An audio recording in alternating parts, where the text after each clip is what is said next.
Did I say passenger? These are sidecar outfits designed and used exclusively on Australian speedways.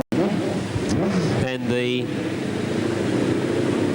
first rider to move around is Terry Clark. It's not Aussie Clark. It's shown in your program as Aussie Clark, the number 7. It is indeed Terry Clark. Terry Clark, the number 7. That's him in the white outfits, the number 3. The next rider coming around behind him in the yellow is Paul Marnie, who'll be looking to do a lot better in this heat than he did show up in the opening heat. Then we've got Paul Pinfold coming around, the Englishman on his freelance tour of Australia.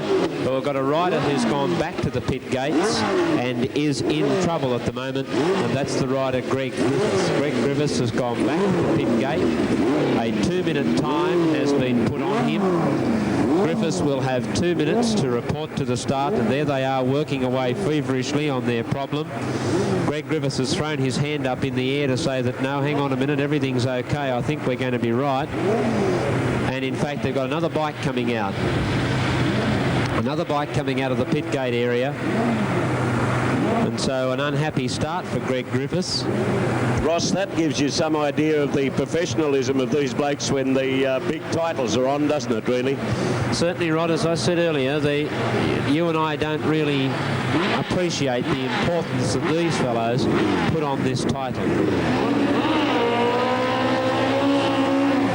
All right, so Greg Griffiths has fired up again. That's him in the red, white and green. And Paul Pinfold, the British rider, coming around behind him.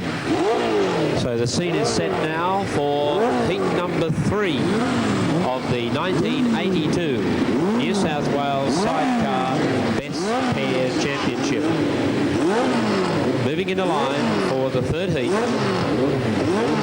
Terry Clark on the inside. Beside him is Pinfold, then Griffith and then Marnie. Moving up well, looking for a start, and they got one. And it was a good start by Paul Pinfold there, and Pinfold jumped quickly to the lead. Griffith hooked back inside his partner Terry Clark, and back at the rear is Paul Marnie, but it's the Englishman Pinfold who's decided he's going to try and streak them in this one if he possibly can. Greg Griffiths is giving chase out after him now in 2nd place. Then comes Terry Clark and Paul Marnie, but let's see if Greg Griffiths in 2nd place can try and get up and put some pressure on Pinfold. It doesn't seem as if he's having much success at the moment. And back at the rear of the field, Paul Marnie is trying desperately to try and pick off Terry Clark if he can and get that all extra important point, but he can't do it because he's gone. Paul Marnie's blown, and that's bad luck for Pinfold. He'll have to really kill the 3 points now, and I think he's going to do just that. Screaming into turns 3 and 4 for the last time in heat number 3, and it's a clear win to the Englishman Paul Pinfold. 2nd place goes to Greg Griffith. 3rd in the event goes to Terry Clark, and failing to finish because of motor problems is Paul Marnie, the partner of Paul Pinfold. Now let's check them out in the sidecar handicap consolation. We'll check them down. Bennett from the gate. Pobjoy from 20 metres. Pinfold from 40. Fulp from 20. McCurtain from 40. And G for Gary Treloar from 40. Where they go. And getting away quickly was Bennett, followed by Fulp. Pobjoy was slow to move. Grant Bond went up there very, very quickly indeed from Pobjoy, then Pinfold and McCurtain at the tail. But it's Bennett the leader. Bennett the leader as they come into turn 4 here, away from Doc Fulp. Followed through there quickly by Dennis Pobjoy. Then Paul Pinfold up there with Phil McCurtain, and Grant and Candy Bond in trouble there with the motor gone. And up the back straight away goes the leader, and he skips away a little bit there. That's Bennett leading as they come out of the corner. Doc Fulp trying hard to get up inside him, and then Dennis Pobjoy from Pinfold, and at the tail of the field McCurtain.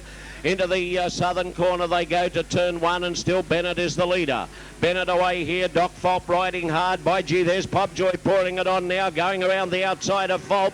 charging at Bennett here as they come down the straightaway with one to go. And it's Popjoy moving into second spot there. Cut the gate right off in front of Fulp.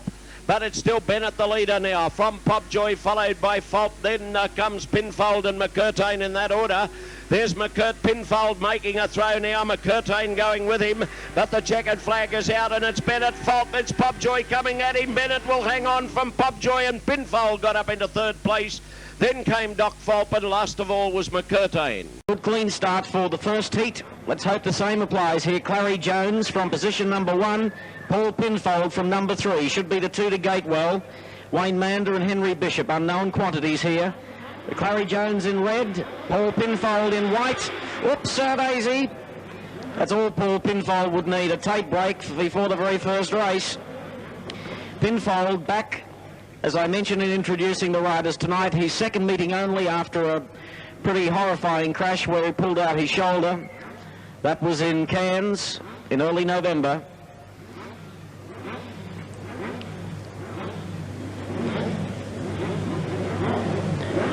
Now it's Paul Pinfold moving back to position number 3.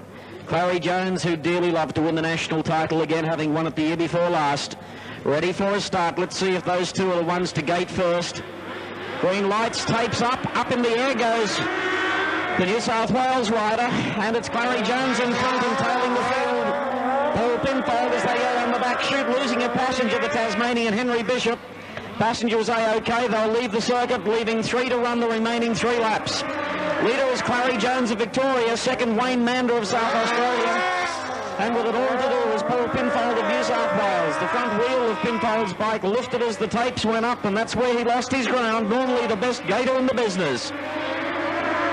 Once more they go to turn 1, and Clary Jones on Mildura leads to Victoria, and still in second spot Wayne Mander, the South Australian, having his first run at Liverpool. Paul Pinfold in third, pressing on, but with 1 lap to go he'll really have to pull out a magnificent circuit of the track to get into second spot.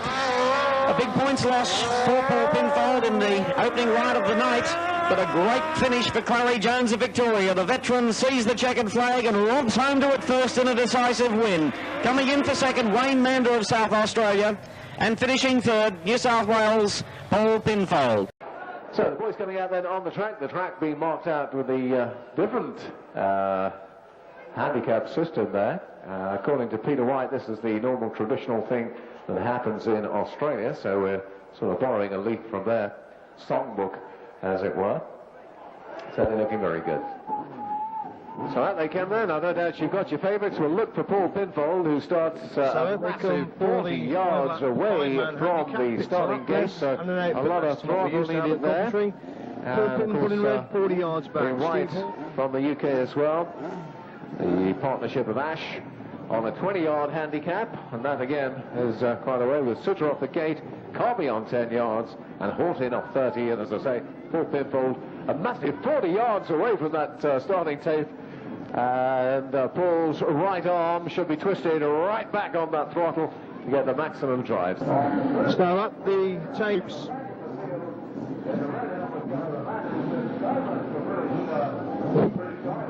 One rider at the tapes, and he's the branches sort our way, and Pinfold already starting to swallow up the deficit on Hootin, who's on 30 yards, and Pinfold gets shoved out in that first corner, and Stoltar shows at the front. It's Copy still in second, Ash in third, Horton in fourth, and Pinfold still at the back, and Stoltar making the benefit of Biff starting from the gate lead. Still Copy in second, Ash in third, and it's Hootin getting very close to Ash. Pinfold looking along through on the inside to make their way up that back straight, and Pinfold gets inside Hootin to move through in this fourth spot, and it's desperately tight now on that pits corner. The Pinfold's in the forwards. The Sutar shows them from Copy. Ash in third, Pinfold getting close all the time to make their way into that corner. Once again, the mistake by Copy almost lets Ash through, and Pinfold running in the thick of it now. He's up to fourth, and you put a blanket over those leading four. And there's still Sutar who shows, and Ash moves to second, Pinfold moves to third, Copy drops back to 4, they move into the Copney corner once again. Sutar and Ash, Pinfold in third, Copy's gone to 4, and Pinfold making a move for first and second to make their way into that pits corner once again. Sutar on the outside, Ash comes through on the inside, Pinfold comes to second, they're 3 abreast, they move into the Copney corner once again. Ash sent from Pinfold, it's Sutar in third, Copy in 4, they make their way up that back straight once again, and Pinfold hits the front, the stand erupts, it's Ash in second, Sutar in third, Copy in 4, Pinfold is a pack as they come to the complete, Pinfold wins it, second Brian Ash, third spot Sutar, fourth is Copy. Superb Speedway action, and the English boys finished first and second. I got with me the England #1 and captain Paul Pinfold. Paul, it's been a great series and should be a classic last match decider here at Bradford this afternoon. That's right, it's been superb all the way through, and as you know it's 2 all, so today's the day it's going to decide which teams are going to win. One would imagine the Bradford track could well favour the visitors more than yourself this afternoon. I think it does. It's as well as a horsebear track, the shape of the track is the nearest thing to Australian tracks, and they normally have quite a lot of drive and dirt here, so I think it will favour them slightly. As well as riding, you've had a lot to do with the promotion of this. Have you been satisfied with the series, both from the spectator point of view and from the racing itself? Yeah, it's been well, it's been better than we thought really. I've struggled to race and do the other side myself, but it's all come together and it's happened good, so it can only still go better and better from now onwards. We know it's early days, but any thoughts of plans for next season now, bearing in mind how well this has gone? Yeah, I think there's going to be some proper national championships and all, you know, and also world championships sorted out over the next 12 months. So I think it'll go from strength to strength now. And the other Friday you were over in Voynes in Denmark. How did that go for you over there? That was a superb meeting. I was pleased because you know Ollie runs the track over there, and he was more pleased with the sidecars and the solos. So he's booked 7 meetings for next year for the sidecars, so it's it's going to spread across Europe now. And that can only be good news for you. That's right. Plus there was 20,000 people there, so it's it went down really good. Probably the biggest disappointment for you personally, the fact you hadn't got your own bikes for the Empire Classic at Reading. You rode particularly well on borrowed machinery, but you must have fancied a chance on your own bike. That's right. I mean, you can say whatever afterwards, but I looked at the field and I looked at the times and everything, and I knew I could sort of go well, but obviously it didn't happen, so we'll do it again today and try again. Anyway, thanks, Paul. I think everybody thanks you greatly for persevering with this series, and let's hope it can only lead to greater things for next season. All right, thank you. Thank you, Paul. So, heat 10 at the tapes. Mark Newson, gate 1, Steve Horton, gate 2, Paul Pinfold, gate 3, Gary Moon, gate number 4. Away, and it's Moon making a good gate there from the outside. Horton makes a good gate for the inside as well. Pinfold manages to get between them as Horton leads up the back straight then for the first time, and Newson gets nicely inside Moon, and Pinfold gets inside Horton. This is more like it for the English lads, and Horton trying to get back inside Pinfold, forces Pinfold, Horton, Pinfold absolutely shoulder to shoulder into that pits corner. Superb action there as Horton still shows some Pinfold. Horton on the inside, Pinfold gets a line back round the outside, Horton trying to bore a hole in Pinfold, pushed him out in that top corner and retakes the lead again. As Horton then from Pinfold, Newson third, Moon surprisingly tailed off at the back as they make their way up the back straight for the third time, and Steve Horton really getting his act together here at Bradford this afternoon. He's got 5-6 yards on Pinfold. Pinfold cuts back for an inside line, gets a good quick one off, coming off that top corner, but still Horton has the advantage. As Horton then from Pinfold, Horton's gone really wide the banking. Pinfold can't get through on the inside. Newson's got a good third. Moon, as I say, surprisingly tailed off at the back as they move onto the top corner and through to complete a run for the line, and Steve Horton gets it. Second Paul Pinfold, third spot Mark Newson. Good action there. Plenty of passing and repassing between Horton and Pinfold. They shake hands, and that's nice to see. Both Horton and Pinfold and the passengers. That was a good action there. And the yellow and black, Paul Pinfold.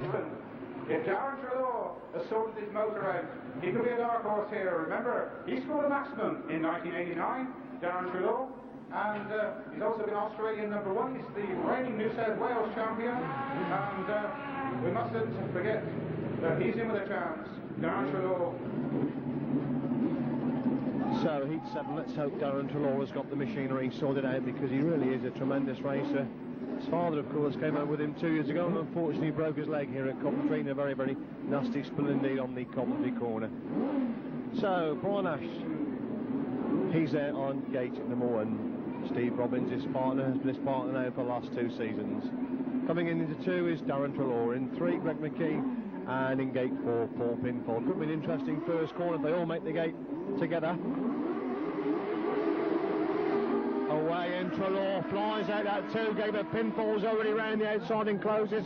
Treloar down on that Coventry corner. Pinfold then from Treloar, and Treloar finds a speed going up that back straight. 2 machine length between them. Ash in 3rd, McKee at the back. As it's Pinfold oversliding on that pit corner, and Treloar almost gets inside Pinfold. We've got a good race here. They lock shoulder to shoulder into the Coventry corner. Pinfold's gone wide again on that Coventry corner, and Treloar's gone inside him. This is the Darren Treloar we saw here 2 seasons ago. It's Treloar on the inside. Pinfold going wide, cutting back for an inside pass, coming up off that pit corner. Treloar then with Pinfold. Ash in 3rd. These 3 a long way clear of McKee. As down the back straight they go, and slowly but surely Darren Treloar is pulling away from Paul Pinfold. He's got the machine sorted out. He's really buzzing now in this race number 7. Pinfold getting a bit closer as they move on to lap number 4. Ash in 3rd. McKee tailed up at the back, and Pinfold's gone too wide upon that Coventry corner. He cuts back for an inside line up that Coventry back straight. But Darren Treloar is going to do Paul Pinfold from the back in this race number 7. Darren Treloar wins it. 2nd Paul Pinfold, 3rd spot Brian Ash, and showing that when Darren Treloar does get the machinery sorted out, he really can motor. Glad to have you here, Paul. I gather you've travelled quite a long way to get here. Yes, we've travelled halfway across Australia, straight to the guts of it actually. I think we did 1800k on the dirt road, but we had a bit of trouble on the way with punches and radiators and getting bogged in the sand. But we were here to go. This outfit we've got here is certainly a little bit different. Would you like to just show us around the bike a little bit? Okay.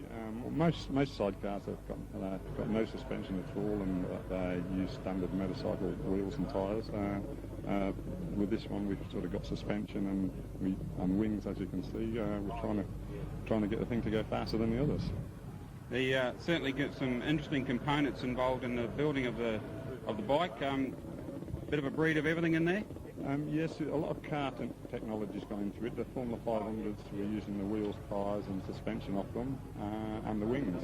The chassis components, what sort of metal and the welding technology involved in that? It's just chrome moly 4130 tube, aircraft spec tubing, and bronze welding on it, which is old-fashioned on today's standards, but it's the best of for using the light metal.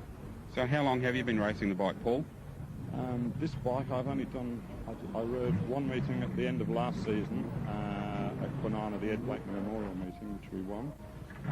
But it's a bit controversial because the governing body banned us for the last year, and we've been plugging away at getting it unbanned, and 2 weeks ago they gave us a letter to say we can carry on racing. Well, it's certainly great to have you here, Paul, and I hope you have all the success for tonight. Checking the details for you now, it's heat number 10. This is night 1 of the Red Centre Sidecar Spectacular. Treloar and Placestead, red helmet colour. Pinfold, Blair, blue helmet colour. McGregor, Randall, yellow helmet colour. The latter are from the Northern Territory. Treloar from New South Wales. His passenger, Justin Placestead, from South Aussie. He's a former national pairs champion, as a rider, I might add. So he's very versatile, Justin Placestead. One of the real rising stars in this sport. And Paul Pinfold has had plenty of international experience. He hails from the UK originally, and he's riding that peculiar-looking machine, number 95, in 2nd place.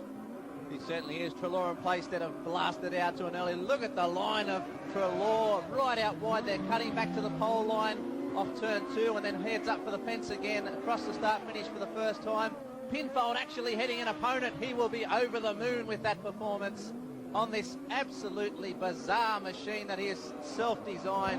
Obviously a lot of hours in the workshop spent there in some endeavour to achieve an amazing result, and he is competing quite well in this one. What about Darren Treloar? He's absolutely gapped the other 2 teams in heat number 10, and this is a pretty good battle between the riders we're watching, McGregor and Pinfold. McGregor, the Northern Territorian, so the crowd will be right behind him. We heard the interview between Paul Pinfold and our pit reporter Ross Sowersby earlier in the show, Pinfold was saying that bike's been banned by the authorities for the last 2 years. Gee, it must be heartbreaking after 2 years to get out of the garage and struggle like he is at the moment. Trelaw, checkered flag time for him. Certainly is. Trelaw, another excellent victory.